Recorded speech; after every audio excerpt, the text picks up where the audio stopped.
Kabar Ayong, seorang buruh lepas di perkebunan milik PT Bumi Flora Aceh Timur beserta 10 orang anaknya, akhirnya sampai juga ke telinga seorang anggota DPRK Aceh Timur.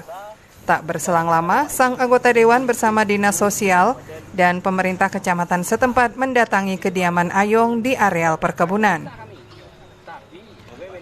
Zulfadli, sang anggota dewan, berkunjung dan melihat langsung kondisi Ayong dan keluarganya. Usai bertemu Ayong, Zulfadli berjanji untuk menanggung kebutuhan dan biaya pendidikan anak-anak Ayong, mulai dari tingkat sekolah dasar hingga sekolah menengah pertama.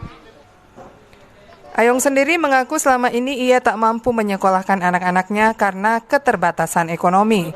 Meski sudah bekerja 10 tahun, namun penghasilan Ayong tak bisa membiayai ekonomi keluarga sepenuhnya, termasuk biaya pendidikan. Selain itu, Ayong pun tak memiliki kelengkapan administrasi negara seperti kartu tanda penduduk, kartu keluarga, hingga akte kelahiran anak-anak mereka.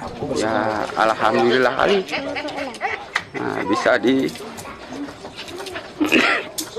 kepada Bapak Dewa bisa membantu saya untuk menyekolahkan anak saya yang selama ini tidak bisa sekolah, ya, tidak punya apapun. Dari istilahnya coba desa sini tidak ada apapun. Ketiadaan pendidikan anak-anak dan minimnya pengetahuan warga akan pentingnya administrasi negara bagi warga membuat Zulfadli prihatin. Menurutnya, ini adalah sebuah kondisi yang tak pernah terbayangkan sebelumnya. Ia berharap pemerintah daerah bisa mendeteksi warga yang kondisinya sama dengan Ayong dan kemudian memberi perhatian serius.